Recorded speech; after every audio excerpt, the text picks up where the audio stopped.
Zomesan, Ribada Shazon Demban, Devare Sheban, Jiden, Jamba, Jibun, Kalo Jibala, Namebala, Damena, Jidema, Sanje Juden, Bejawa, Shaja, Tubala, Chazemo, Judo, Jazu, Demba, Jumden, the Shin, Sheban, Dashumba, Yanda, Zomesan, Ribada Shazon Demban, Devare Sheban, Jiden, Jamba, Jibun. Kalo Jibala, Namebala, Mena, Sanje Juden. Bejawa Shajan Tobama Chazemo Chudo Jazushi. Dama Jumden the Shenshama Jashuma Yanama Ribada Shazun Demban, Devari Shaban Jiden Jama Jivund, Kalo Jivala Namema Fada Menanje, Sanje Jumden. Bejawa Shajan Tobama Chazemo Chudo Jazushi. Kanze Kanye Zowa Jadamaze, Sajan Denako. Hanin Jiden Deno Choje Song, the Zekaba Jama.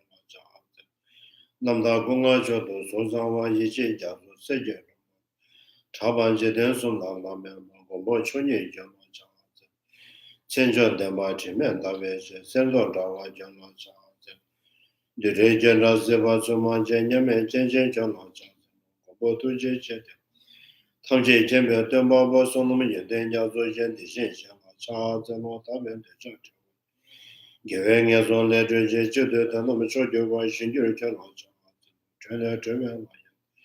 Lava Dala Rabine, Shinga Tama Yende, Gindu Maya, Charles and Montiquachi, Javabizon Sobaja, Rangasem, the Yozo, Tulu, Tene, Sanjet, Karma Rima, Meda, Jumasem, Chubra, Melo, Jeda, the Jason on the Terata, Solomon the Yatam Jesem, Abantum de Jinjan, Gadan, Nada, Shiva, Love, Siva, Solon, Javaresh. The teacher, that's the one. Full is truly, completely perfected, fully awakened, perfect in knowledge and good conduct, Sugata, no longer, supreme guide of beings to the end, teacher of gods and humans, to you, the completely and fully awakened one, the blessed one, the glorious conqueror, subdue upon the Shakya clan, I prostrate, make offerings, and hope for refuge. To the teacher, the blessed one, the one born beyond, full destroyer, completely perfected, fully awakened being, perfect in knowledge and in good conduct, Sugata, no Lord, supreme guide for beings to the end, teacher of gods and humans, to you the completely and fully awakened one, the blessed one, the glorious conqueror, the subdue from the Shakya clan, I prostrate, make offerings, and hope for refuge. To the teacher, the blessed one, the one born beyond, the full destroyer, completely perfected, fully awakened being, perfect in knowledge and in good conduct, Sugata, no Lord, supreme guide of beings to be tamed, teacher of gods and humans, to you the completely and fully awakened one, the blessed one, the glorious conqueror, the subdue from the Shakya clan, I prostrate, make offerings, and hope for refuge. When supreme among humans, you are born on this earth, you paced out 7 strides and said, I am supreme in this world. To you who are wise then I prostrate. With pure bodies form supreme pure, wisdom motion like golden mountain, fame that blazes in the 3 words, winner of the best, to you I prostrate. With the supreme signs, face like spotless moon, color like gold, to you I prostrate. You are immaculate, the 3 words are now, incomparably wise one, to you I prostrate. The Savior having great compassion, the teacher having all understanding, the field of merit with qualities like a vast ocean, to you the one gone to dustness I prostrate. The purity which makes one free from attachment, the virtue which frees one from the lower relics, the one path, the sublime pure reality, to the Dharma which pacifies I prostrate. Those who are liberated and also show the path to liberation, holy field qualified with realizations, who are devoted to the moral precepts, to you the sublime community intending virtues by prostration. Do not commit any non-virtuous actions, perform only perfect virtuous actions, subdue your mind thoroughly. This is the teaching of the Buddha. A star mirage, a flame of a lamp, an illusion, a drop of dew dream, or flash of lightning or cloud, see conditioned things as such. Through these merits, may sentient beings attain tranquil walls, subdue the flow of thoughts, and be delivered from motion of suffering, of aging, sickness, and death. Sanjay Jana, Sanjay Jana, Chanju Pando, Dane Gyatso Jan, Dage Jeso Jibe Sono. Rola Penche Sanjay Juba Shua, Sanjay Jana, Sanjay Jana, Chanju Pando, Dane Gyatso Dage Jeso Jibe Sono, Rola Penche Sanjay Juba Shua, Sanjay Jana, Sanjay Jana. Chanju Pando, Dane Gyatso Jan, Dage Jeso Jibe Sono, Rola Penche Sanjay Juba Shua. I go for refuge and love enlightenment to the Buddha, the Dharma, and Sangha. Through the merit I create by practicing giving and the other perfections, may I quickly attain the state of Buddha for the benefit of all sentient beings. I go for refuge and love enlightenment to the Buddha, the Dharma, and Sangha. Through the merit I create by practicing giving and the other perfections, may I quickly attain the state of Buddha for the benefit of all sentient beings. I go for refuge and love enlightenment to the Buddha, the Dharma, and Sangha. Through the merit I create by practicing giving and the other perfections, may I quickly attain the state of Buddha for the benefit of all sentient beings. Sanjay Jamala Cha, Zelon de la Sanjay Jumde, and then the Shishaban, Rajamba, Yata was over Sanjay River. Shazun Dema, they were Shavan Jide, Jamba, Hadam Benanga, the Masanjay Jumden, they so on the Shishaban, the Sonan Dagadu. Givezavan Namachumis of a severe rubber, Sonam Jeteranam Dish. Bejes on Bonam Jeba, Sanam Jemedo, Juyo Rembo, Tonam Midimum. Tevemevana Lomoberga, a share of Sigim, Tona Ziva, Sinjatum Jetumba. Chanju Zambanam Java, Pave Kazana, Jeff, Yangam, the Kajudo, Ishebado Mebo, Baba Sanjay, Sona Brota, Yanni, Kujet, the Chomich, Kutsumba, the Vata, Magu. Sudaganya Maguba, Sumevata, the Maduba, Tunella, number two, Command them with the vacation of them. The one of my children, Yozo, Donata, the number two, Sibale, Chuva, Yishi, Yondo. There was a Majuma, the Legend of Sanjay Jim, the Yishan, Neva, Young and the development. Yandavani, Jatana, never Sinja Tamja, the Siba Saba, Shuba, there, that on the Sanjay Jim did it. Kuchivenyo Nayanda Vanamasu, Tabesha, the Tomangi, Patu, Tamangi, and some children of Madib. Yozo Zoba, Yozo Taba, Yozo Chawa, Yanda, Neme, but you shall have when you want to get on material.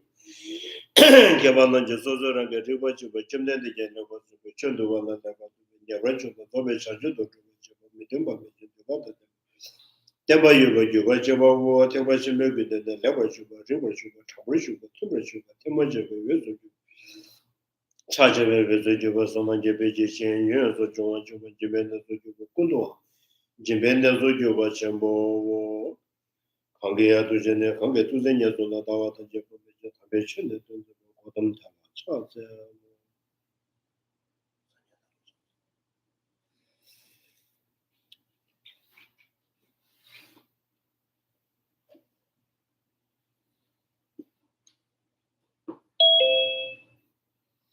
So we are on the page 289.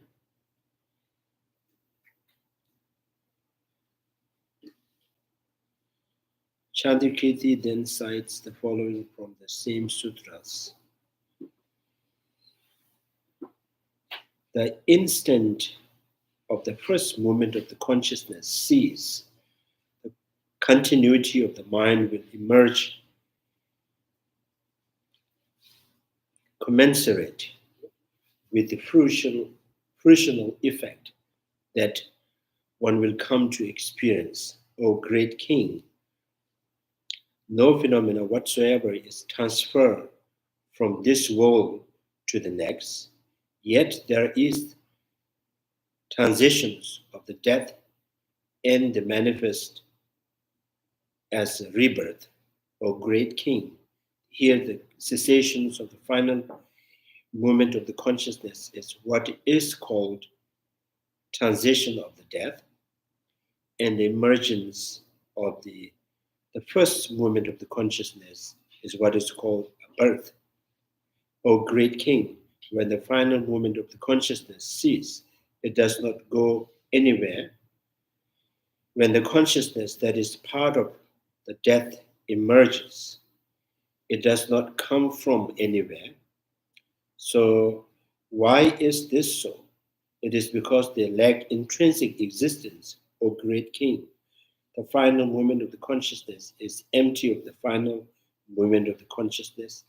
Death and transmigrations are empty of the death and the transmigrations. Karma is empty of karma. The first moment of consciousness is empty of the first moment of the consciousness. Birth is empty of the birth. Yet one observes that karmic act do not corrode.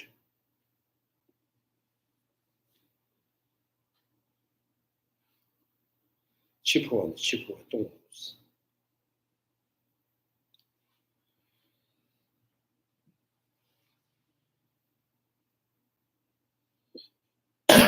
Yeah, so this is still kind of, trying to say that the cessation is not the end. So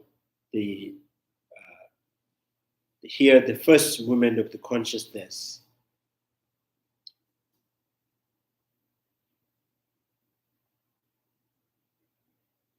or the last moment of the consciousness was just before the death, the consciousness. So, and then the first moment of consciousness, the birth of the consciousness. So there is continuity, but the last moment of consciousness do not transfer to the next moment of consciousness. Next moment of consciousness is not transferred from the last moment of consciousness, but one sees another manifest. So that is what here is trying to say is the continuity. So continuity, that this is how the continuity, because things lacks the intrinsic existence.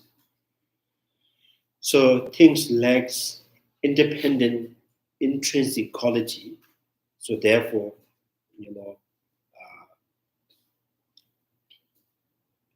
so what if things do exist intrinsically, then the last moment of consciousness has to, by itself, intentionally leave the body and go to the next life.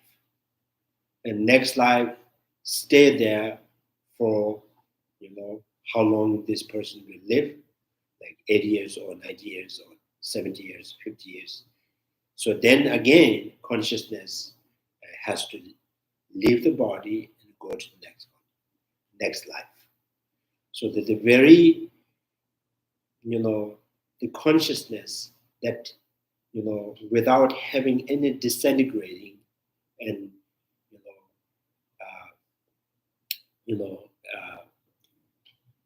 can endure for life and this life and then move to the next life. So, which means is the intrinsic. If there is intrinsic, then like the consciousness, there's a one single consciousness. So like one of the minority schools says, so Namshi Choji Mahomet, who asserted single consciousness. Single consciousness means there's the person live in the house which has the 6 doors, six windows, and then that single person has to go to each window to look out. So the one single consciousness goes, goes to eye consciousness, eye sense power, and look at the color and shape, and then very single consciousness and is, they listen the sound from the eye, the air sense powers, and then very single consciousness again, the cope with tongue consciousness, right? Tongue sense power, and then taste and food. So like that. So if there is, intrinsic, the consciousness intrinsically exists, remain for one life and then leave the body and go to the next life, which means that consciousness has to be independent by itself. It has to be single and independent, unity, and then which means the consciousness itself is the permanent. Is the permanent. So there is no permanent consciousness. The consciousness is, consciousness that manifests with many factors, like eye consciousness, depending upon eye sense powers and the object of the eye sense powers. And then the object of eye sense powers are depending on the light and space and many things. So by depending upon many factors, the eye consciousness manifests, which means eye consciousness is not independent by itself.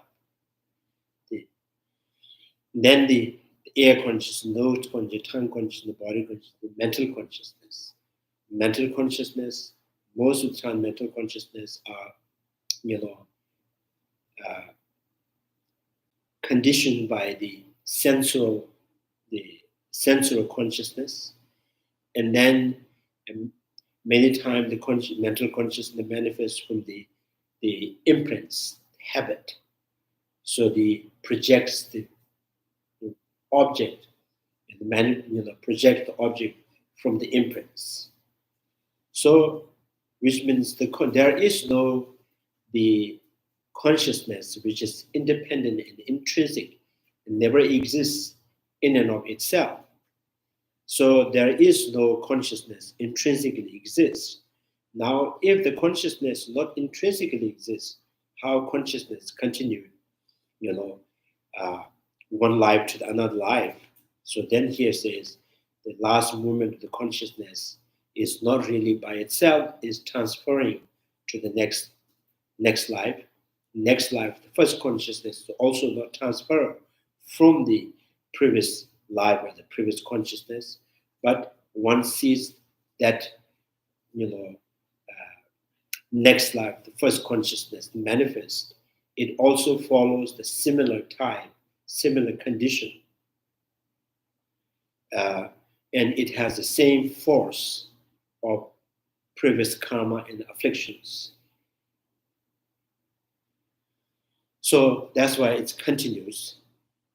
So continuity means not intrinsically exist. Functional means not intrinsically exist. So therefore, the final consciousness, the final moment of the consciousness, last moment of consciousness, empty of the final moment of consciousness, death, the empty of intrinsic, karma is also empty of intrinsic nature of the karma. First moment of consciousness also empty of intrinsic existence. So the birth too is empty of intrinsic existence. Yet one observes the karmic act. Yet one observes that karmic act do not corrode. So in this way, there is no corrosion, there is no dissipation of the karma. So one consciousness leaves the imprints, and then from the imprints manifests another consciousness that leaves the imprints, and then continues to consciousness. Each consciousness not different from the previous consciousness. Previous consciousness, previous consciousness is in order for generate or next consciousness, it has to be ceased to exist. So the sutras states the prior to the connecting with existing via rebirth, right? One experiences happiness or suffering as a result of the past karma from the continuity of that consciousness that experienced these. the birth emerges in the form of the first moment of the consciousness of the rebirth. The sutra also states how the two transition of the death and the birth exists on the conventional level and not on the ultimate level. So rebirth and the death is a conventional levels. Ordinarily or kind of namely, there is a death. So I think the connections of the body and the minds, this very consciousness and this very bodies, and that breaks the connections, and that is called death. That is called death. So by breaking it, and then instant, their very moment, and connect to another body.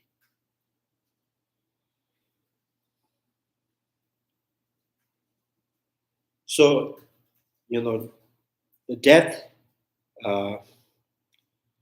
is the conventional, and the birth is also conventional. Sometimes we call rebirth,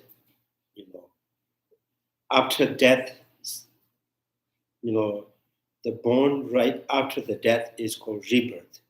So that rebirth is, again, the re means is not reappearing one that has already ceased to exist, but having ceased to exist of their previous one, and the next manifest is called rebirth, where what is the being negated is qualified, ultimately. And the reason stated for this is because the lack of intrinsic existence, where what is being negated is qualified. The qualifications that must be applied to the statement about how consciousness and so forth are empty of themselves. Now, when such statements are made, given that there is the risk that people might consider the karma and its effect to be non-existence, Sutra states that karmic act do not corrode.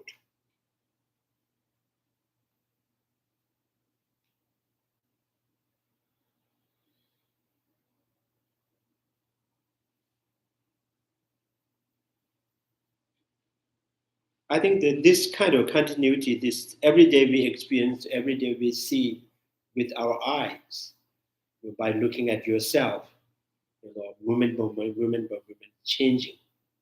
So the whole body, whole feeling, whole perceptions are moment by moment changing. So there is no consist of that as a person or self, which is also disintegrating with the body, with the feeling, with the consciousness, with the perceptions. Right? So there is no one single thing that is, as a self or person, or as a body, as a feeling, as a thought, as a perceptions. So nothing, remains standing still. Everything is changing. So which changing means what has changed to now, and the past already ceased to exist. So no person is independent or intrinsic, no feeling, no body, no perceptions. But having ceased of the past, manifests the next. So that is the continuity. That happens after the death, this total exhaustion of their life, and then the next begin. That the next is still continuity of the one that has ceased to exist in the past. So so meaning of the continuity is not the one single thing is repeatedly happening. So everything ceased to exist, and the next happened. Whatever the next happening is follows the previous cause and conditions, the same force of the karma and afflictions. Like I always says that every tomato follows its own type of cosmic conditions. Tomato never follows the rice seed in their cosmic conditions. things that follow you. So because the cause and effect has the unshakable relationship, you know.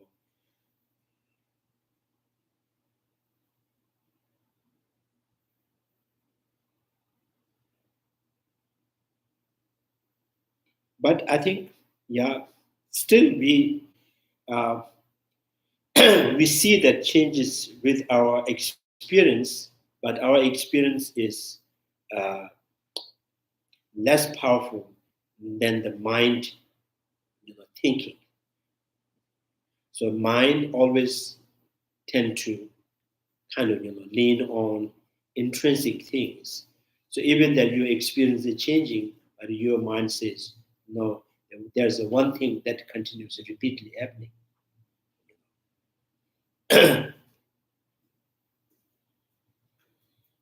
So therefore, in the main point here is what is trying to constitute from this whole the process of the reasoning is saying that disintegration of any kind of thing, conditional things, are not the dissipation or the discontinuing or not turning into nothingness. So disintegration is not a nothingness. Disintegrations or cessation is not a nothingness.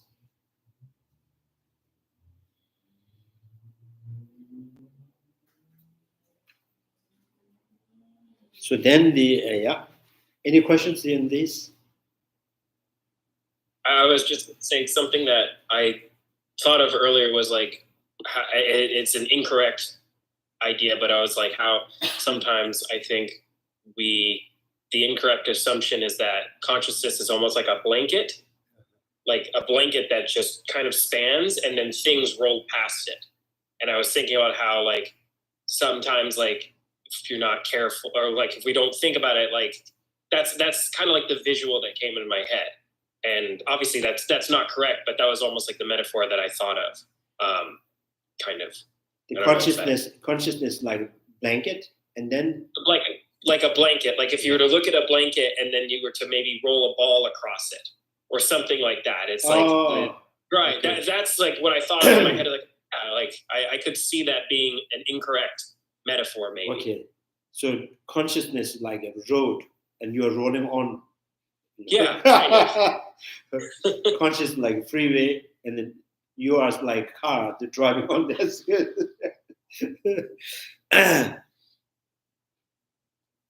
So I think so which that in that case the yourself and the consciousness has to be independent. Yeah. So you so because car and the roads independent, right? Car can go off the road. So here the saying the myself, me, and my consciousness is the separation is in your thought. Beyond that thought, there is no me and my mind as two separate things, because the mind and the mind and the bodies, or mind and me and my body, me and my feeling, me and my thoughts, is linguistically it is separated, is conceptually distinct to separate phenomena. It is like a tree and the size of the tree, leaves and the color of the leaf. So from the language, yes, there is the distinctions, color and the leaf. But through eye consciousness, which is directly perceiving the leaf, they don't see. This is the color, this is the leaf. But language, yes, there are distinctions, leaf and the colors, and the tree and the size, head and the size of the head. And even you say the empty and the space, there is, from the linguistically, there is distinctions. In the empty of the space, the airplane flies. In the empty of the space, the empty that belongs to the space which has the empty. So space is the, what do you call it, composite phenomena. Empty is that it belongs to, it's part of that space. So the language is create this kind of image. But so similarly, me and my bodies, right? So me and my consciousness continue. If my consciousness continuing as there is no me, apart from the consciousness, is continuing to the next life.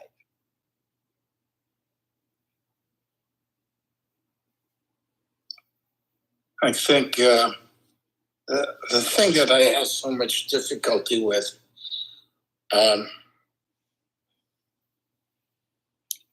mean, it seems there's two versions here. One version is there's no, maybe not even karmic seeds, but it's like a ball moving forward.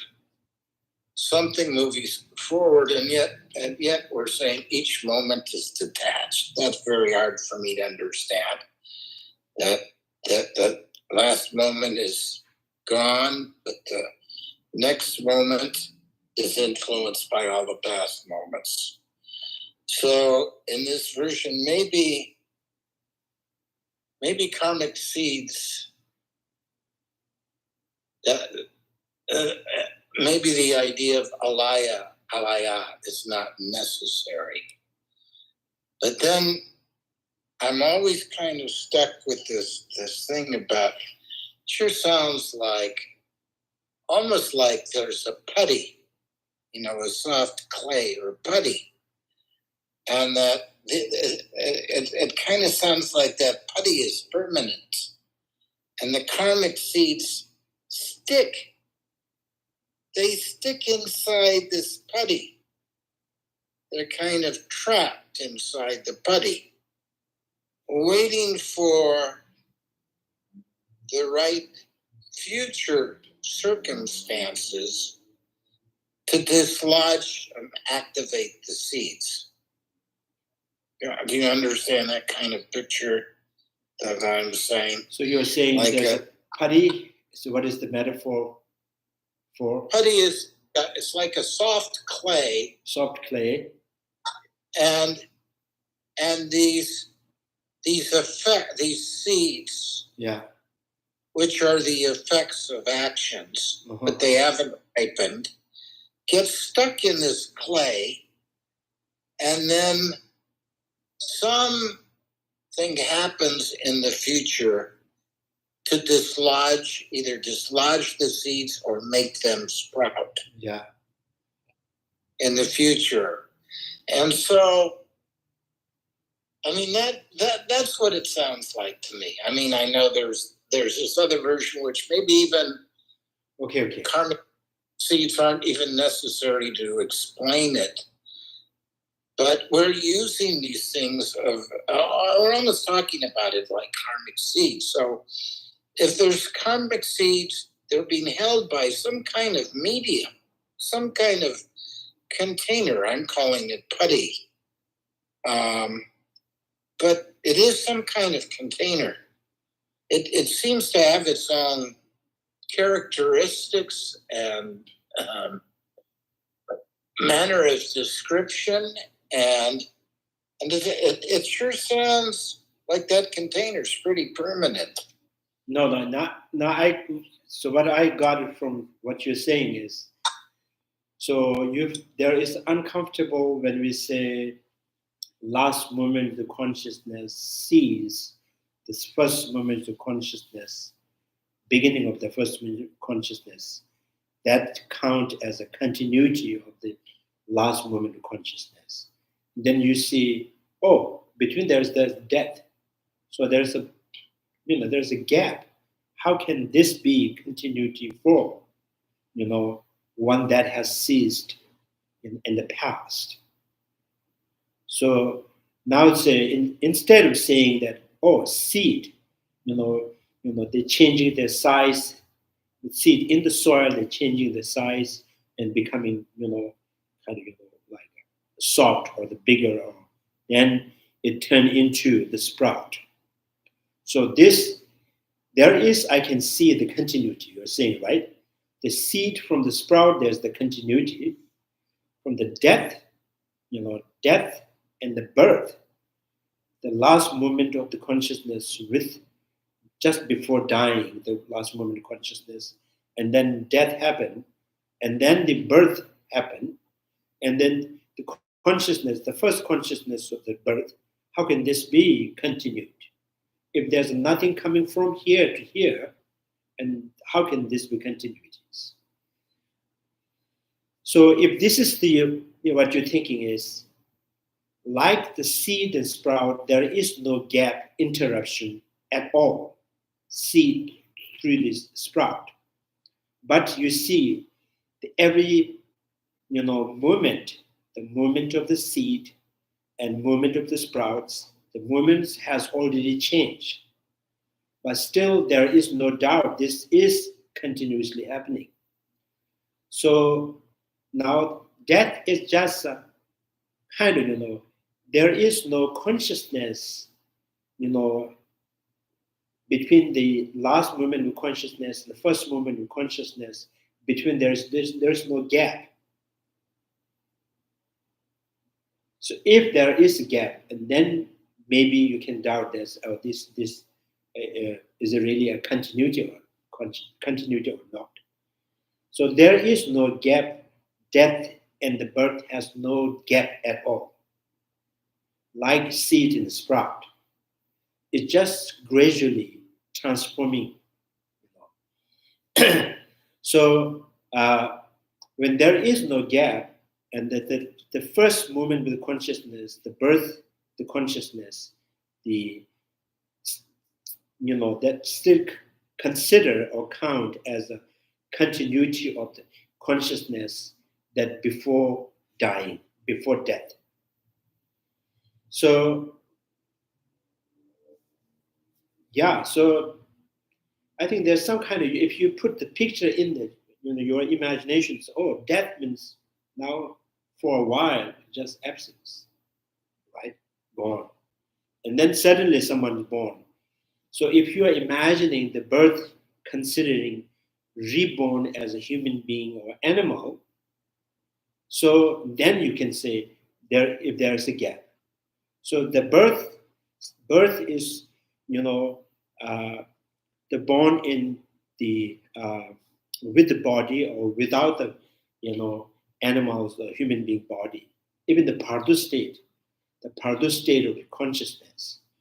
So is Pardu state of consciousness is same, how's it going to go? Pardu state of consciousness and the first birth of the consciousness propelled by the same karma. Same karma. So before the death, whatever the karma is propelling the consciousness, so the Pardu consciousness and the one who has born as with the body. So the both are kind of, so both are same result of the karma and the same result of the emotions.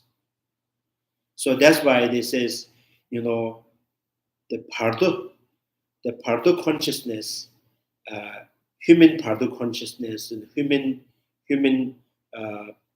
human consciousness, first human consciousness, and human Pardu's consciousness. So if I am dying, if I'm died, and then if I'm going to born as an elephant, animal realm, so my Pardu is considered count as an animal realm. If I am right after the death, my Pardu is I'm going to born as the God realm, so that my Pardu is, looks like or kind of shaped like, kind of form like the God beings. So that the Pardu consciousness is kind of, there is no between the Pardu consciousness and the death consciousness, there is no gap. It happened in 1 second. This consciousness, separate from the body, and then that very moment, the part will happen. So there is no, what I'm trying to say is there's no gap. So that last movement of consciousness and the first movement of the consciousness, between there is no gap. This is exactly like barley seed to the sprout.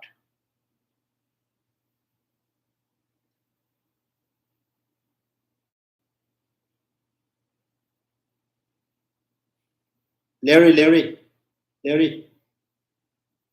speaker on speaker. Your speaker. I can't hear you.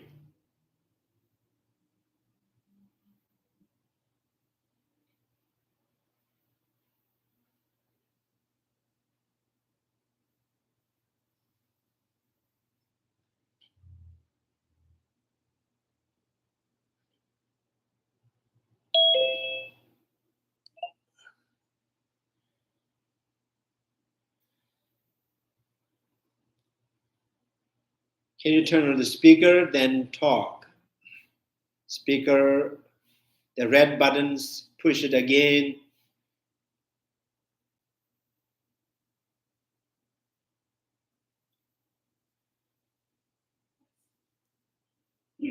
Oh.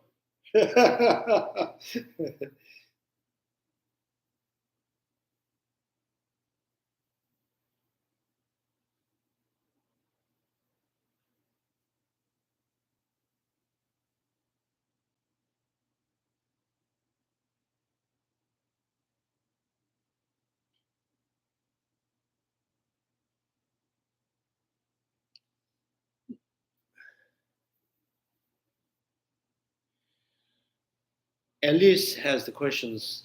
Does consciousness transform to all knowing at awakening? Does consciousness transform to all knowing at awakening?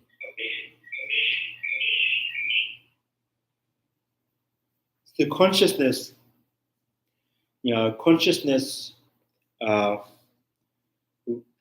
consciousness with ignorance and consciousness with total awakening wisdoms. So then the consciousness, become the awakening consciousness. So the ordinary consciousness has impact and influence from afflictive emotions. When the consciousness generates the, consciousness generates the wisdom realizing emptiness, or the consciousness being aware of the reality as it is, the consciousness is, trying to free from the afflictive emotions. Then the consciousness continuously going on that path become, total awakening in the reality. So then consciousness is no separate from the awakening consciousness. Can you hear me now? Yes, I can hear you. Okay, I had to turn it off for some reason and restart it. I wanted to ask, I don't know that I totally understand. I mean, I know Bardo is conventionally divided into four. Maybe I should go in your prayer and dive in you. This is, do you understand now?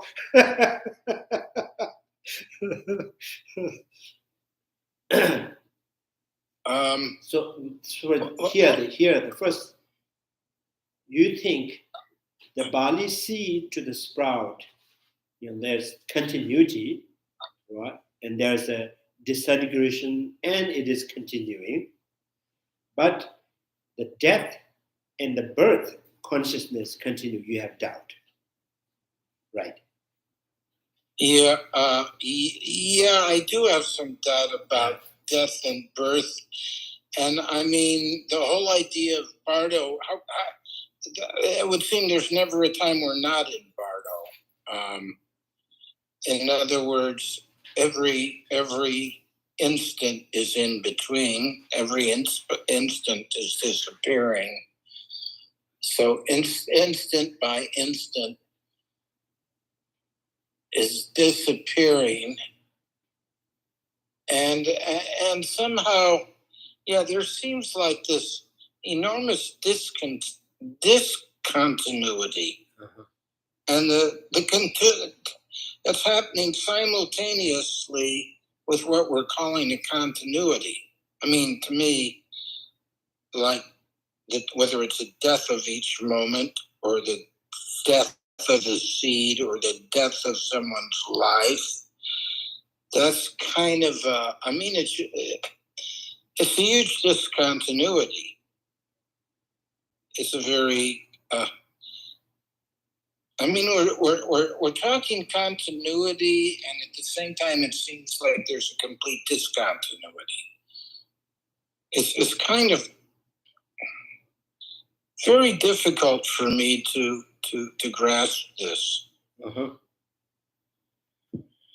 I think that I have said so many times, and I also mentioned from the Buddha Palita in this text. So he says, continuity is not like a Gupta, the one person, one single person, now saying, oh, Gupta went back to his village. Now Gupta is coming back from his village. So the Gupta is the one who went to the village, he's back from the village. So in this way, if you see the continuity,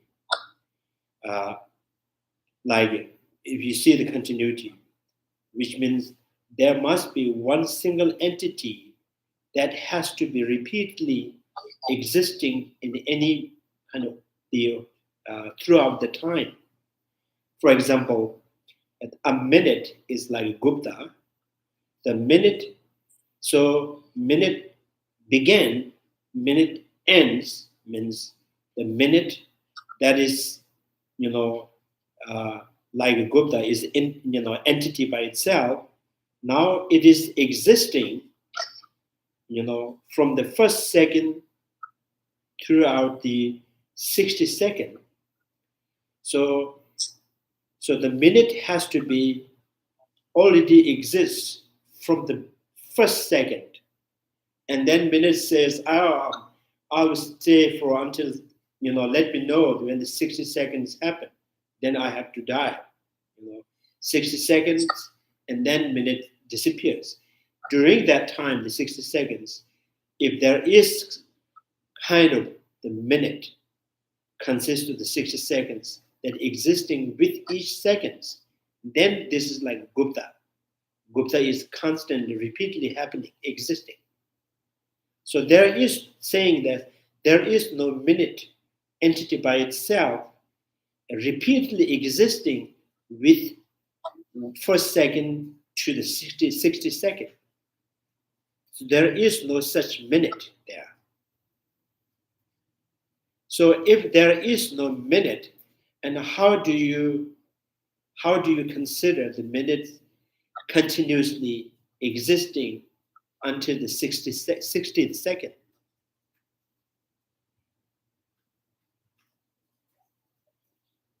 The minute is an illusion. It's just a convention. So that's like, yeah. So there is, the person is like illusion, like existing. So what only exists in the basis, the body and the continuity of the consciousness. So the consciousness manifests with its object. So they change the object, another consciousness, it creates its own object, and then this is how the consciousness continues. The first consciousness, I'm thinking about the tree, and then continues thinking about the tree and the branches and the size and the thing, and then I change. Oh, now next consciousness, imagining the flowers. Next consciousness, imagining the house. So each consciousness with their own object, and they disintegrate, and another consciousness manifests with its own object, and that disintegrate, another consciousness manifests with its object, and that disintegrate. This is in this way. until the last moment of this life, the consciousness. And that is also... Why are you saying each consciousness? It seems to me it's just a single consciousness. It's like driving, a single consciousness, and different things are coming into view. Yeah, that's the Logan thinks. He's the blanket. That's the one blanket. Everything is happening, rolling on that. The objects like things that roll on the blanket, and blankets is like one single consciousness. And then there is a flower, there's a house, there's a human being, there's so many things. So things are rolling. How can you prove that it's not the same consciousness? I mean, isn't that kind of, you can argue that, just like I can argue that there's a single consciousness, but how are you going to, on what basis are you going to decide which version is correct? Which version is? Whether there's each moment there's a consciousness, a new consciousness with a separate object, versus one consciousness with different things coming into view for that single consciousness. Because each consciousness, like if the consciousness is like a sensual perception, then depending on sense power.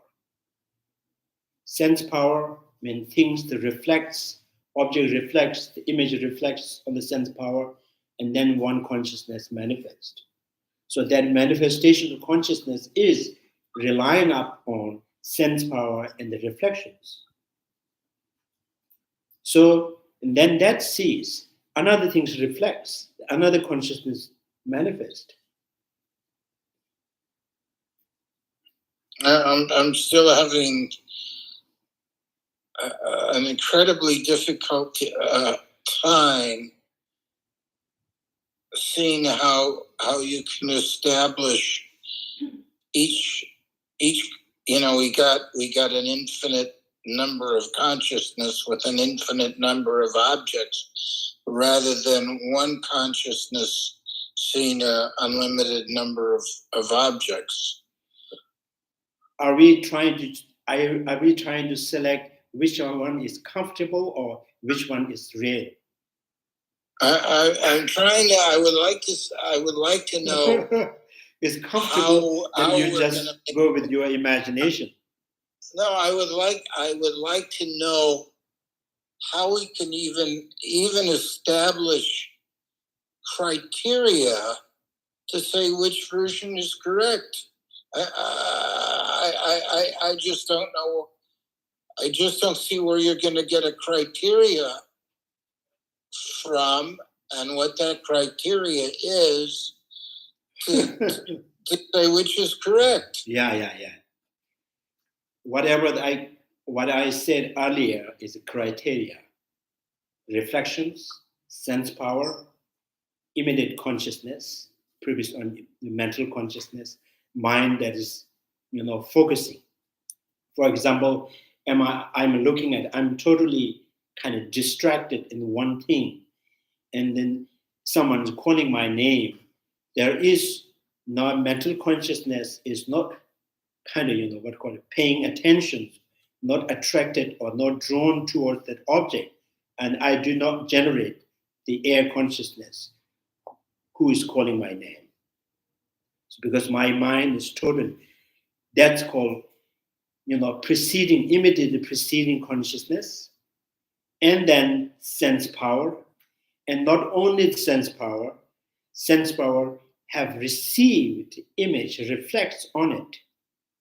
Sense power receives reflections on it, and the mental consciousness drawn towards the object, then the eye consciousness happens. So see the criteria. Eye consciousness perceiving the tree is not, is depending upon the image reflects in the sense power, the one thing. The second, second, mental consciousness drawn towards the object, the second. So immediately preceding condition means one of the sense of perceptions must have disintegrate, and that the loosen one activity is just reduced. And that allows the I consciousness preceding the tree.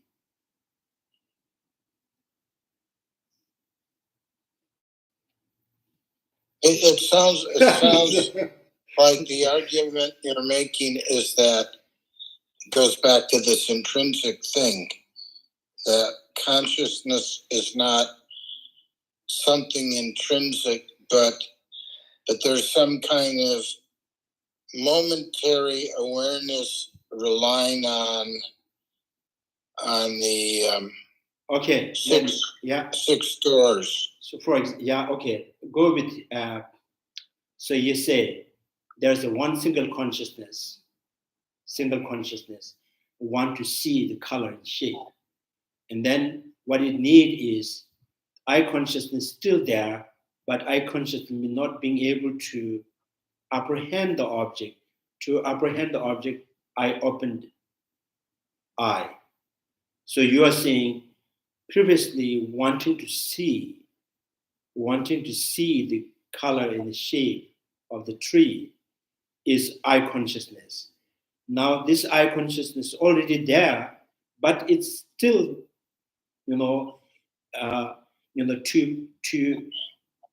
to directly perceive, I has to open. So the blanket of our consciousness means consciousness always there. Now object is what you call advantageously, arise, and then with that consciousness apprehends the object. So which means I consciousness has to be there before your eye open.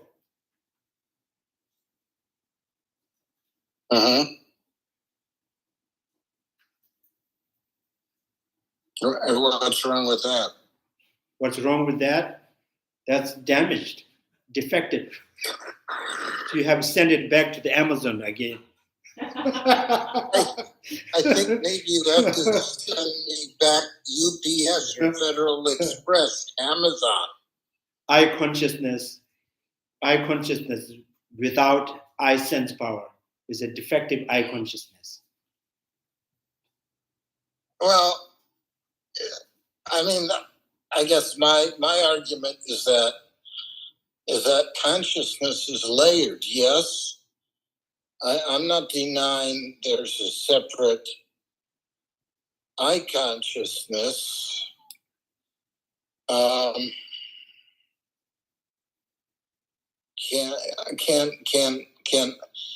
Can I consciousness operate without mental consciousness?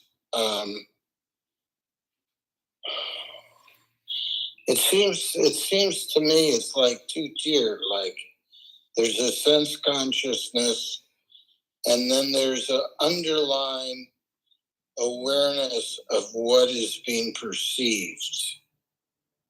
In other words, yes, there are sensory doors. I don't really dispute that there are sensory doors.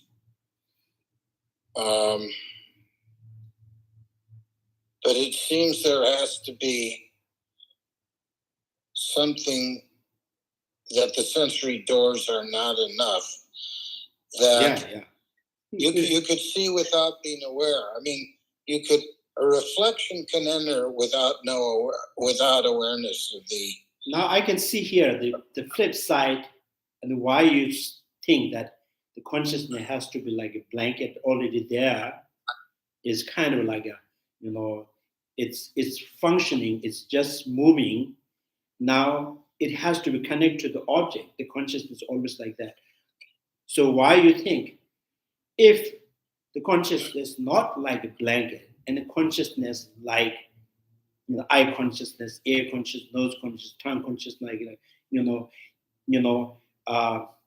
then it's like a supermarket, like, you know, on the table there's a cup, plate, and the spoons and everything separately. If the consciousness is not like blanket, and the consciousness has to be like each consciousness, like eye consciousness, the air consciousness, like apple and orange, and nose consciousness, time consciousness, another, and chili and orange, and then mental consciousness is like, you know, big watermelon, like big one. So I think you see this kind of thing. Everything has to be separate, independent, like physically separate things. So I think you see two things, because if, you know, eye consciousness, all the eye consciousness, air consciousness, nose consciousness, tongue consciousness, body consciousness, mental consciousness are not like separate, physically separated, and then it has to be blanket and one thing. So I think you know, this is what you're thinking, right? So two choice. One, that every consciousness, like, you know, separate, like apple and orange, all different, or they are all one and the object are different. Well, I see it as actually more complex than that. Like, for example, I'll give you some examples. One would be clairvoyance. You don't even need eyes to see at a distance. Another would be, I don't even see theoretically why senses have to be limited to 6 senses. It seems to me, maybe in our biological construction, at least in general, we have 6 senses, but since everything arises adventitiously and interdependently, it seems like the senses themselves arise interdependently and would not inherently be limited to just 6 in number. Like other animals might have other organs of perceptions we don't have. They may have other doors that we don't have. I think the main thing is that this is important to, you know, untangle this. So two things. We are talking about the 6 consciousness. Are these 6 consciousness independent or not independent? If they're independent, then the eye consciousness always remain just behind the eye sense power and waiting for the object to reflect, and then every object reflect, and then it jumped with object and then apprehend the object. Air consciousness just behind, sitting just behind the air sense power, waiting for the sound to come and then apprehends. So everything is like, you know, physically in the structures, and, you know, independently. So, and then another choice is, the eye conscious, nose conscious, sense, you know, the tongue conscious, the body conscious, mental conscious, all are one. All are one. But, you know, so an object appears from the eye and then apprehends the color and shape. Object appears from the ear and then apprehends the sound and sound consciousness. I think this is very much kind of more likely to be like in the reality, the main consciousness in the center, the how is it going to call what do you call mental consciousness, 6th consciousness. 6th consciousness also manifests from the imprints and habitual propensity, and then that also coming from the more kind of, you know, the root of that is we call clear light. The clear light, you know, the pure nature of the consciousness. So from the pure nature of consciousness, it radiates the light, and then it goes with each sense power and become the different consciousness, eye consciousness, nose consciousness, tongue consciousness. But the mental consciousness and the sixth consciousness, they are not essentially identical. So not essentially identical. Eye consciousness only happen when there's the image or the object reflects on the sense power and apprehends by the one particular consciousness. So that's become the eye consciousness.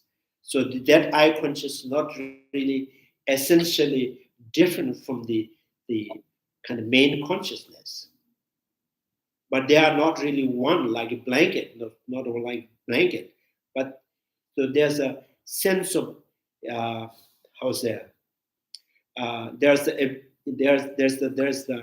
the what called luminicities of the consciousness. Is the pure luminicity is there, and that connect to each sense powers and generate each different consciousness.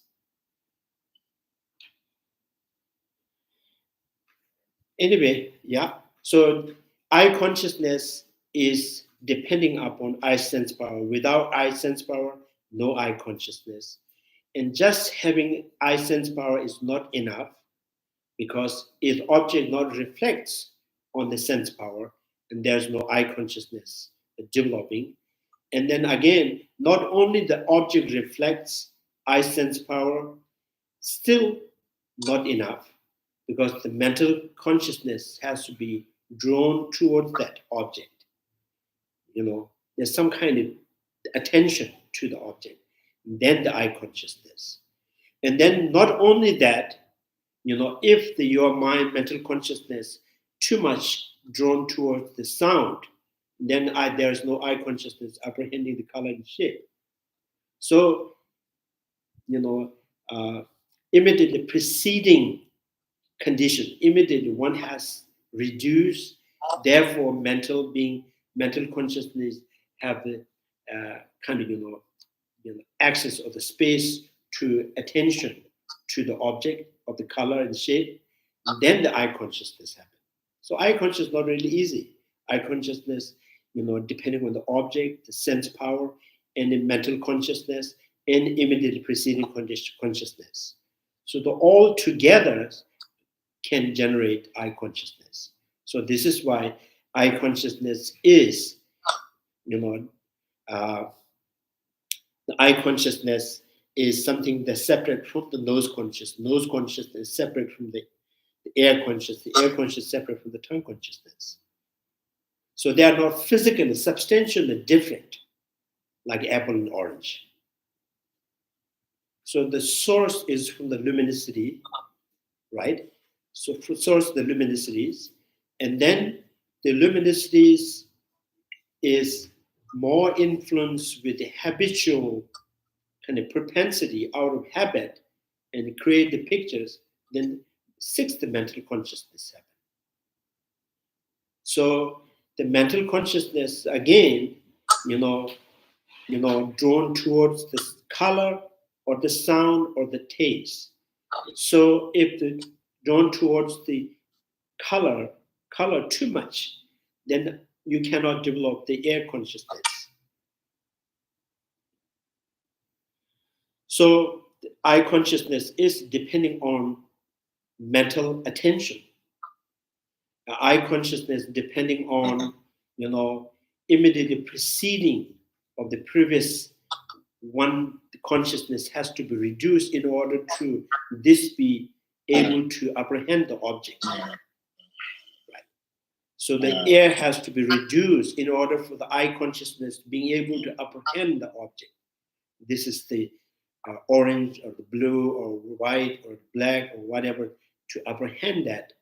If your mind is too much paying attention to the sound, and this ability may be not there. So the eye conscious apprehending object will be, the potential. They were kind of reducing the potential. So I think, I say all six consciousness is manifest, arising from the luminicity of the the main, the core of that consciousness. So they are all born from one mother. So they are different child. So the different child is not like physically different. They are manifest in the different because of the object. So in this, therefore, the eye consciousness and the air consciousness not pre-exist somewhere waiting for its object. Right.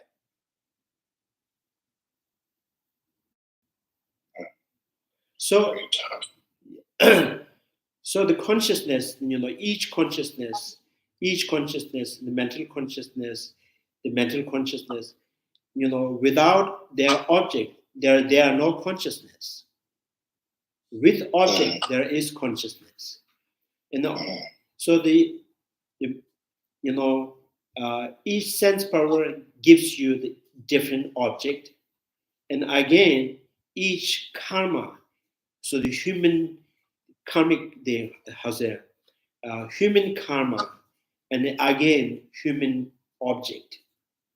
So all the human consciousness, the last moment of human consciousness, by having ceased to exist, that very moment, the another, consciousness, like consciousness, the God consciousness or animal consciousness. So that still is born from the human consciousness, the last moment of human consciousness. So they're saying this is not really transferring, but it is continuing.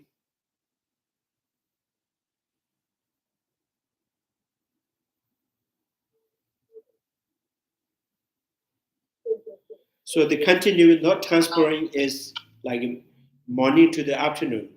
Morning, afternoon is not transferred from the morning. Morning is not going to transfer to the afternoon, but morning cease to exist and the afternoon happen. Noon happen, and afternoon, and evening, and night. Yeah. If you really want to see exactly, so probably, so then it's all about experience. Experience is death and the birth, how this is really happening. When you die, is there someone? Is there any? As a person, is there someone as a person is, transfer from the death to the birth? If there is no person is leaving the dead body and going to the next, another body. So no consciousness, the human consciousness is not transferring to the animal consciousness.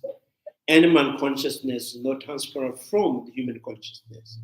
But the last human consciousness and the first animal consciousness can be continued by the one karmic force.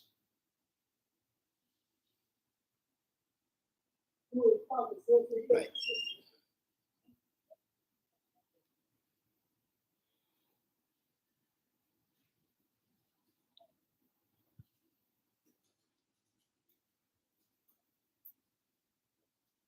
So this is why I think when you think about the time, like a minute and hours, when you think about the month and year, when you think about the day and the week, when you think about barley seed to the barley sprout, so everything is disintegrating but still continuing, right? So why the last moment of consciousness, when it disintegrates, why it's going to be corrode or dissipate? What is the reason? And then people will say, oh, there is the person who died with this body. Then says, when he is alive, there is no person independent from the body. There is no, when he is alive, there is no independent self or I, independent from the feeling and the consciousness. Why that, why do you need independent I who leave the body and to get to another body? When he's alive, there is no independent I.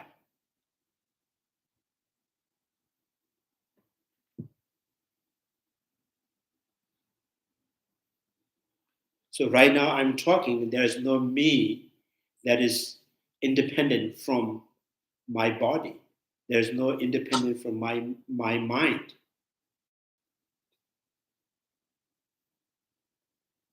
If there is me, independent from my body and my mind. So independent means me and my body, me and my mind, like apple and orange, totally independent. So somehow karma connect to this, like a cow tied on the tree. The rope is used and tied on the tree. So if you think there is a cow and the tree are independent, but they cannot leave the tree because it was tied by rope. So if someone think, some think that oh, me and my body is independent, but somehow it's bound due to the karmic force. So due to the karmic force. So in this way, so I become the independent from the body. If I am independent from the body, so when you cut the tree, so you are still there. When they cut the tree, the cow can be free. So some people think that, when the dead body is died, oh, now the person who is tied with this body, now he has freedom, now he can go. So then the question is, it can be perceptible. That independent I of the person has to be perceptible. In what sense of the consciousness can perceive that independent I? Sensory perceptions or the mental perceptions. Sensory perceptions, you don't see there's independent I apart from your body, apart from your feeling. You don't see it. You can smell, you cannot touch independent I. The mental consciousness, mental consciousness is, perceiving the independent I. So that, depending on the mental consciousness, is just out of believing in that, or it has certain, the valid reasoning to prove there's an independent I.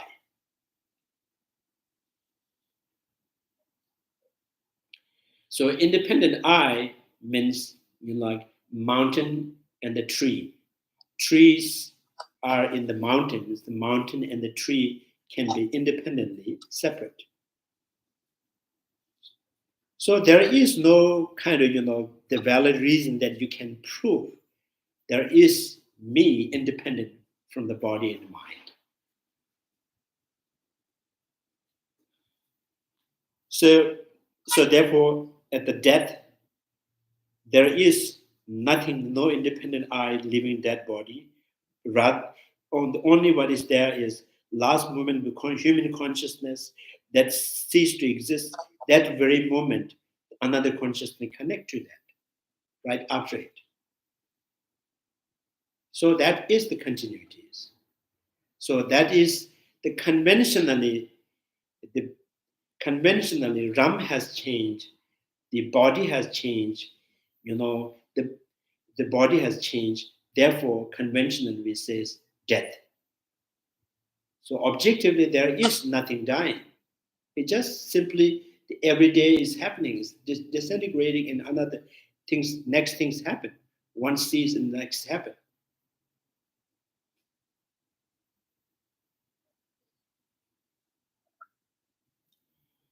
So this disintegration and arising is always from the beginning. It is always happening. So that when the big change happened, small change always happening. The big change like death, And then people says, oh, that has happened.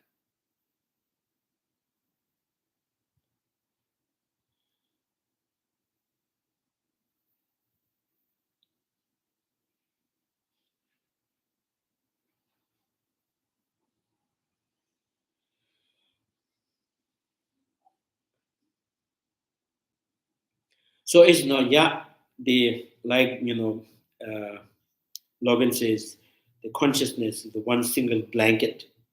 So I think in that way, every consciousness has to be, pre-exist somewhere before they meet their object.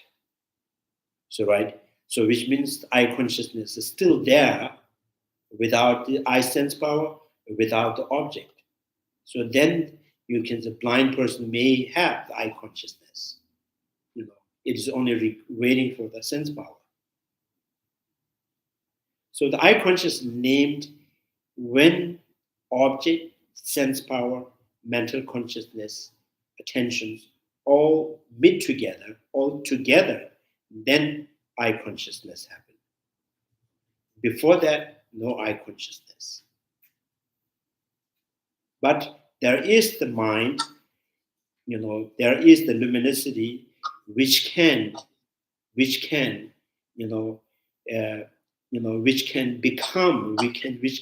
generate the I consciousness. So which, in order for generating that I consciousness, is depending upon reflections, sense power, and the mental consciousness, attention. So this is why we cannot say the very luminosity is the I consciousness. The very luminosity is the air consciousness, nose consciousness, tongue consciousness. That is not the because each consciousness giving name by the sense power. I consciousness, nose consciousness, named after the ruling cause, the main cause, the I sense power. I consciousness named by I sense power. Nose air consciousness named by the air sense power. Right. So which means it has to be connected. Before the connections, before there is no air consciousness, nose consciousness, tongue consciousness.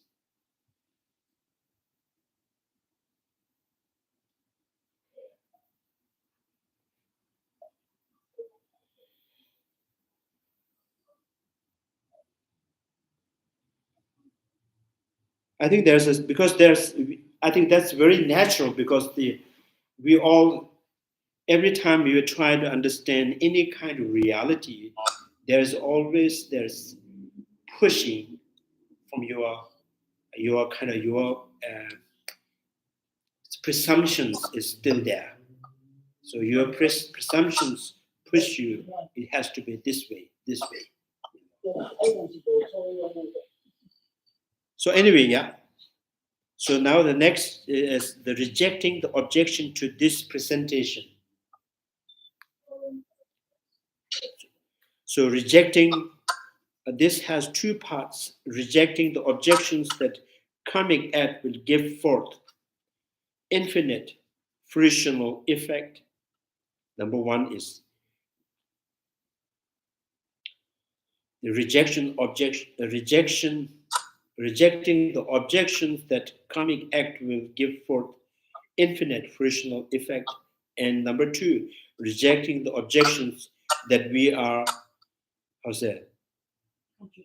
contradicting with scripture that presents foundation consciousness. So the argument is, can karma, if the karma after ceased, it can give rise the result. So then there is no reason that karma after having ceased, it can give rise the result. Why not it infinitely give rise the result? So that is the argument, right? If after having ceased to exist, still give rise the result, and why not it give rise the result infinitely? So that's our argument. The second that, objection here is objection that are contradicting with scripture that presents foundation consciousness. So the Prasangic school, you reject the foundation consciousness, but in the sutra, the Buddha himself, in the sutra, it stated there is the mind base or alaya, or the foundation consciousness. So how do you really interpret that? Buddha said there is the foundation consciousness.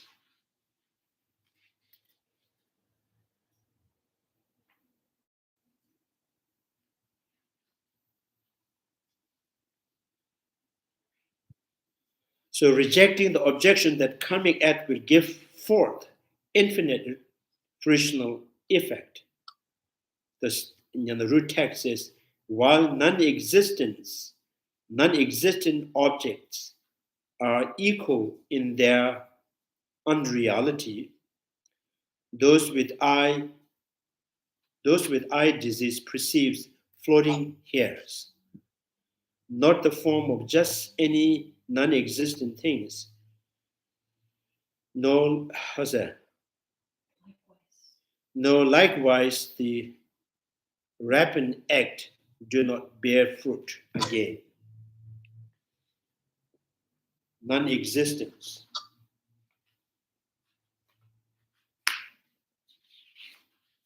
Chidar yuni min songjan rabiji. Chidar yuni min songjan.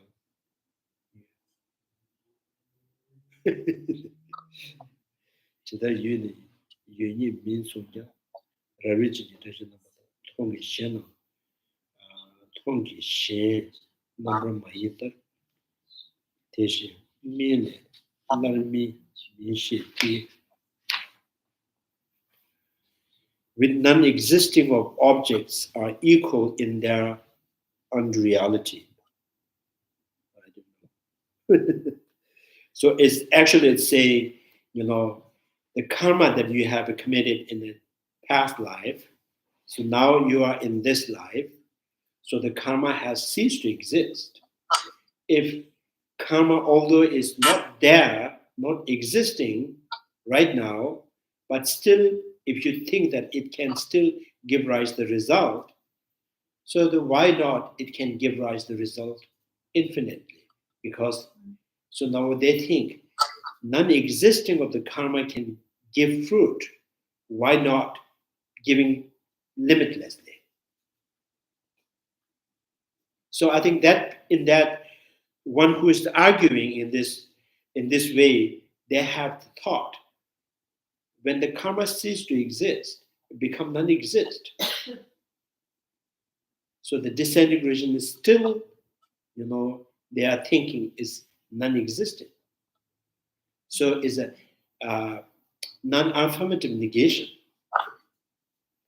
So the Prasangic school says the disintegration of any kind of functional things is a condition of things, is affirmative negation. Right. So you can say, yeah, if the karma is non-existing, then it can give rise to the result. Yes, we also, accept it's infinite result. That disintegration of karma is not a non-existence. So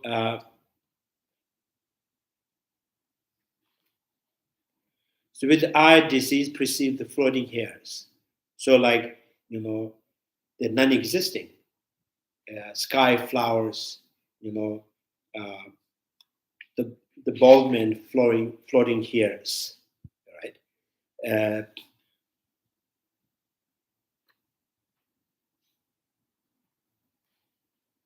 So in this way, the result, once is manifest, you have created the karma, you have committed the karma to be born in hell realm or animal realms. Once you're born there and you experience the animal realms, all kind of suffering, so that karma has done with their effect, right? So then that karma is what makes it cease totally non-existing is after completing its result.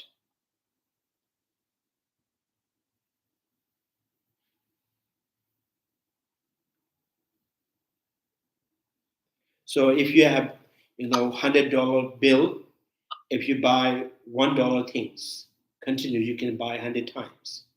If you buy one thing that costs $100, you give all the dollars, and then you have,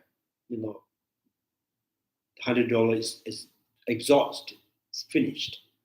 So the karma also, like some karma has, power to, rebirth in human beings for 100 times, one time, or negative karma that has a potential to,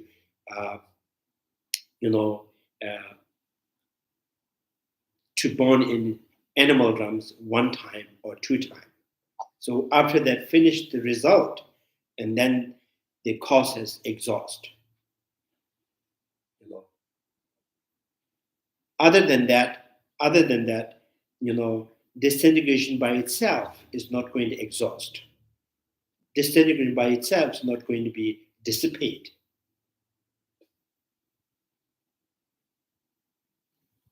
So that's why we have, the karma. So many karma, some karma exhaust because it's complete its result.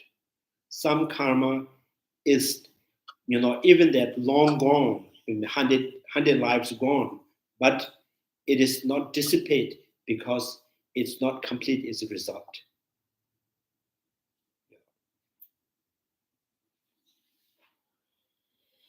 You said that some karma can give rise to effects repeatedly until you completely exhaust. Yes. Same effect happen over and over. Yes. So that in the sutra it said an example like a strong man who sends the arrow, because depending on the shoulders, if shoulder is strong enough, it can send the arrow, like it can penetrate like multiple targets. So if the shoulder is not strong, it can maybe penetrate 2 targets or 1 target. So depending on how powerful that karma is. Right. So that karma can be, just by disintegrating, is not going to be exhaust, or not going to be exhaust. But it can exhaust by completing that result. So that karma can be again totally exhaust if individual, the whole consciousness, the continuity consciousness, become totally aware. So the karma is no effect at all. Although karma is strong enough to give birth many times, 100 times, but if you generate the wisdom realizing emptiness, and then you increases that wisdom, and then being able to overcome all the afflictive emotions, even the karma has not disintegrated, not exhaust, but still it has no power to give result, because there is all the land are dried, no seed can grow there.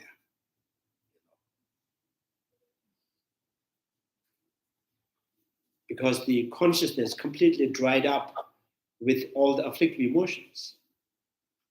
So the negative karma, karmic seed, to sprout, it needs the moisture of the afflictive emotions.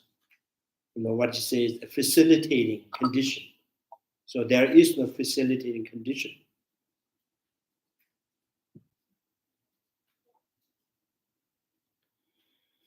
So that's why they say, and the Buddha Palita also says, when someone is dying,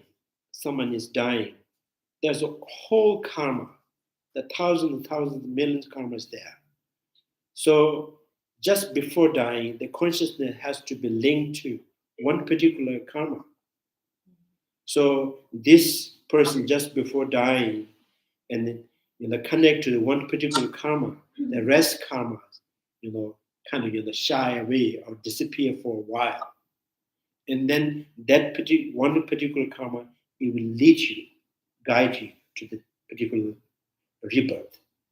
So then when you're born, all the karma is just there again.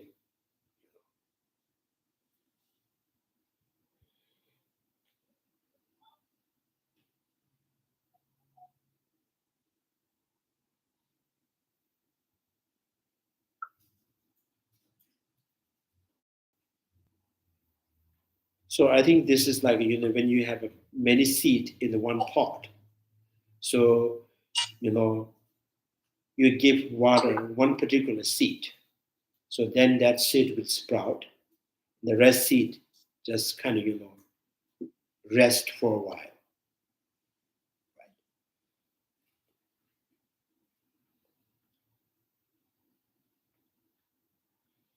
So I think the main point is every action that has been done in the past,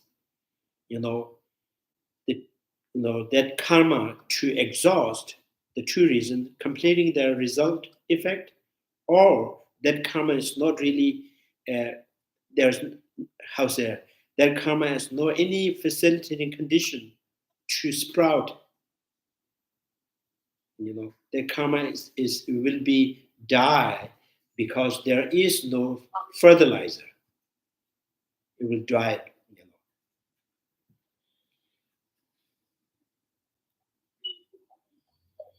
So any questions?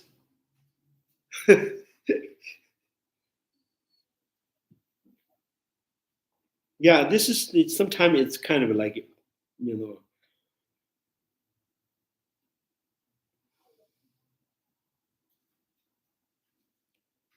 some of the reasons is like, it looks like just the information is not really convincing, but it just you cannot dispute on that. It looks like it's maybe this is the way. This is the way. The question here, you assert that fruitional effect emerge from the karmic act, which have no intrinsic exhaustions. So no intrinsic exhaustions, because they are not born by means of an intrinsic nature. If so, then the fruitional effect should similarly emerge from those karmic acts for which fruitional effects have already ripened. There will therefore be the fault of endless process. So now reply for that. While the non-existent objects are equal in their unreality, those with eye disease, for example, perceive with their eyes non-existing forms, such as floating hair, and do not see the form of just any non-existing things, such as the horn of the donkey or son of the barren woman. So know likewise that while they are equal in having no existing true intrinsic natures, the fruition takes place from the karmic act that have not yet ripened and already ripened, and all that already ripened act do not bear fruit again. So what do you say? What he says? Yeah. When something has arisen, it doesn't arise again, like a karmic act.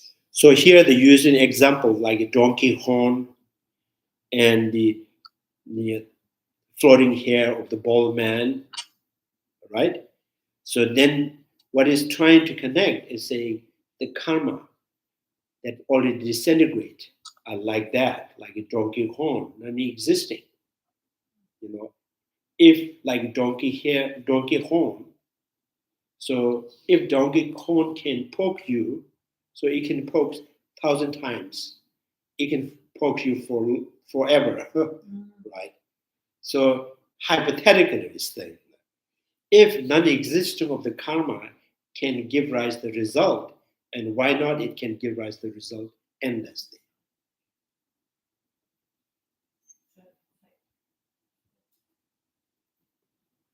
Consequential argument? Yeah, as a consequential argument, yeah. To indicate that this analogy establishes not only that effect certainly emerge from the karmic act, but also that virtuous and non-virtuous act are individually as a correlated to desirable and undesirable effect. The root text reads. So disintegration of karma is not a non-existing. It's not like a donkey horn, right? The karma that you have committed in the past, but you don't remember, or you could not recall that you have committed, or there's no way you can understand that you have committed. But doesn't matter, the karma that stays non-dissipated until it completes the result. Because that disintegration is not a non-existence.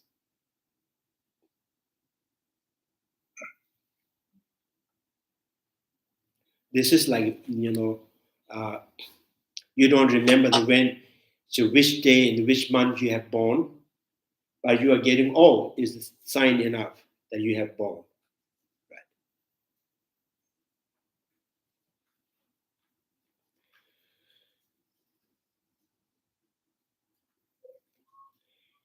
As such, unwholesome effects comes from the dark acts, while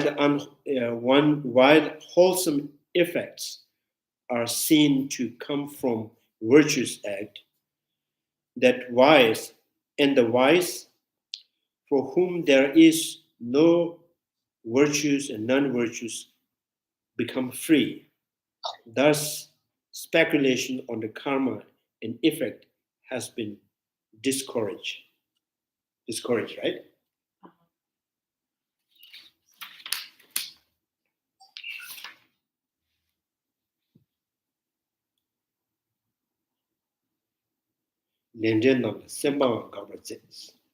So therefore, this is kind of advice or kind of suggested. So this is how every suffering or the happiness follow its own type of cosmic conditions. So having understood and then make sure this make sure that you have you have control over your mind, not committing any those wholesome and unwholesome virtuous act, which means you can stop rebirth due to the karma.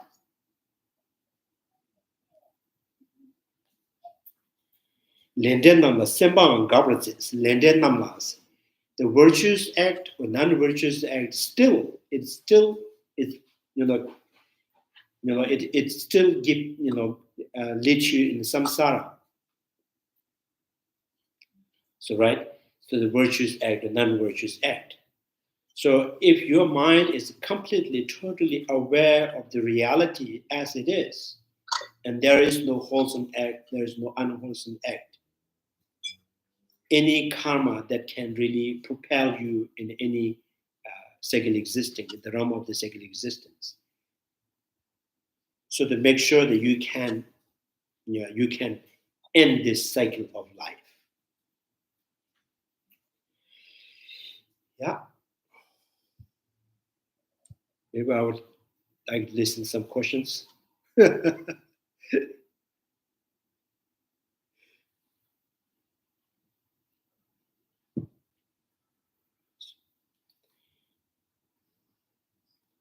Yeah, when I read this commentary in Buddha Palitas, there's kind of, it sounds like, yes, it's the right theory, but, how do you know that just before the dying, what kind of consciousness kind of what called triggers one particular karma?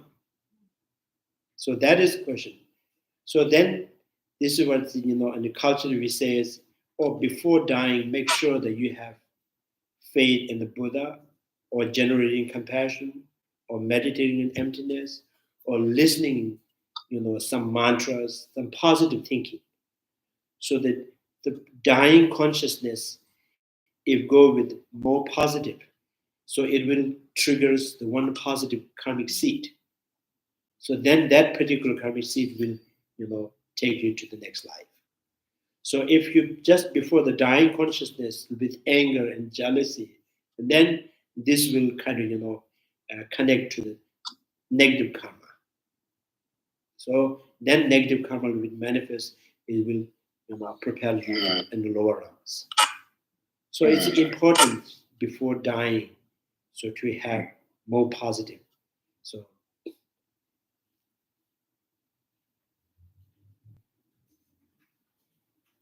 sometimes it says just by some people feel comfortable by holding hand, just dying, holding hand of their friends or parents or close one, so they feel comfortable, they're safe.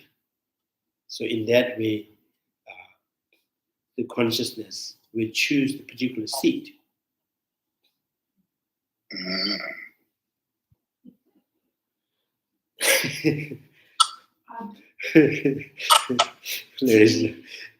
To be free of the virtuous and non-virtuous Yeah. actions.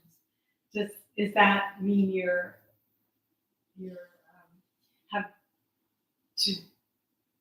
free of the grasping of it intrinsic? Yeah, the virtue and the non-virtue, anything, it's karma is out of habit, is out of attachment.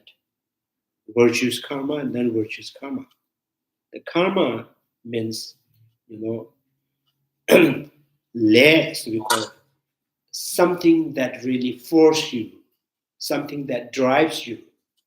Drives you, force you means you are doing that uncontrollably. Right? So maybe uncontrollably doing virtuous things or non-virtuous things. So, essentially it is some kind of bondage, some kind of habit. So that anything that habits controls over your mind, driving your mind, means you are not in control.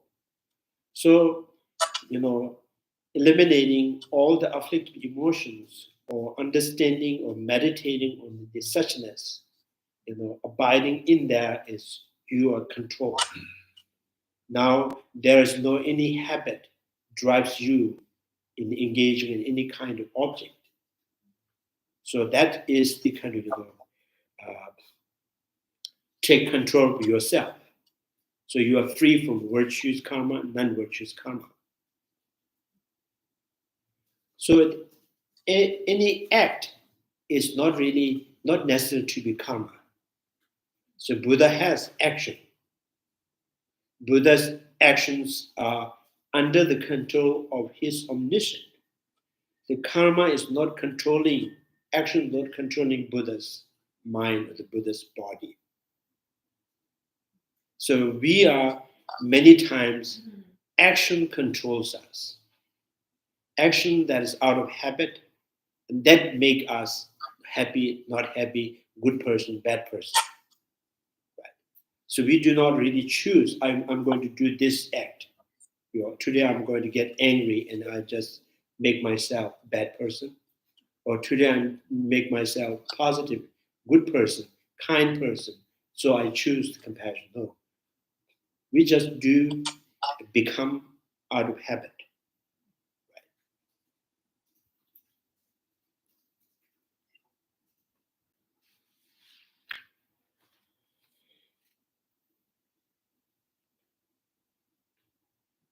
It sounded like you said you guided by your omniscience or some wisdom. So a Buddha's actions are all out of omniscient, all from his, total and, control himself, and he act out of that. And then his actions, his teachings, is particularly targeted to the particular benefit. So that's why each teachings, as is for the disciple. So teachings is based on disciples, the mental dispositions, mentals, how's there? What do you call it? Qualities, so that he teaches, because he's not teaching out of habit. He's teaching, out of realization, understanding.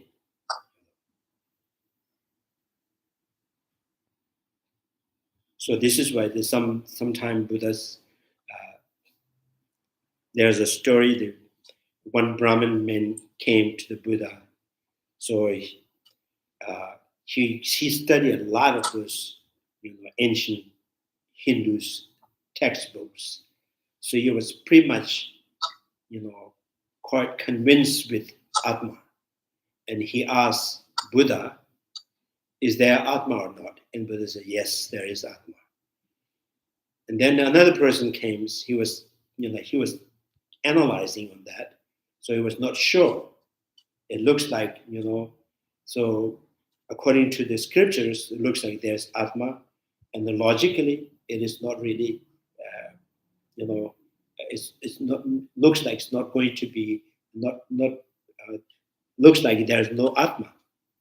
So when he asked Buddha, Buddha says, yes, there is no Atma. So then the Buddha says, oh, I was told that Buddha says there's Atma. And for him, it's no Atma. So it's a depending. If someone who is so much believe in convincing and prominent I, just by telling him there is no I at all, and he will choose the nihilism. He will go to nihilism. Right. So to benefit to individual and say, yes, there is Atma. And even the Buddha says, Pumbungan kurhinas, and the five aggregate like a burden, and the person who carries the burden. So in this way, the Buddha says, yes, that there is I which carries the five aggregates. So he feel comfortable.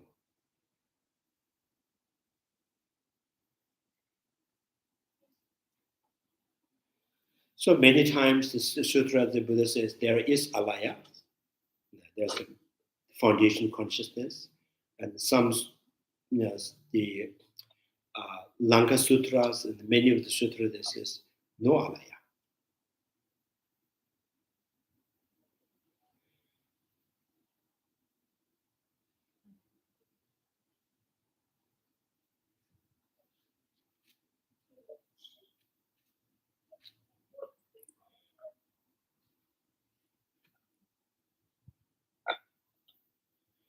Yeah. No questions? I'm questionable. I'm indisputable, unquestionable.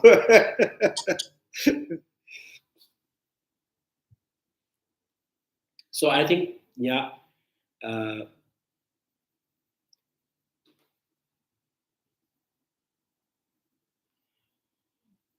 I think with our language, with our, kind of, presumptions.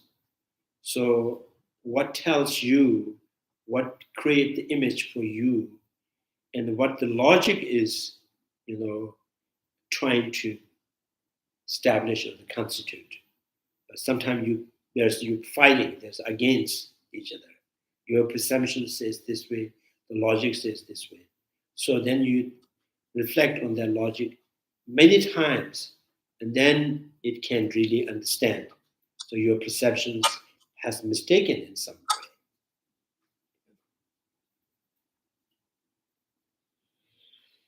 Okay.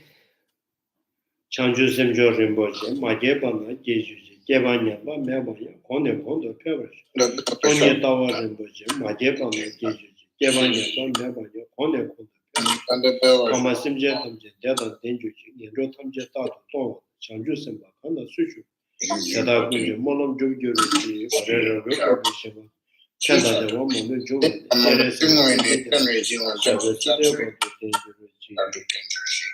May the precious budding mind, not yet born, arise and grow.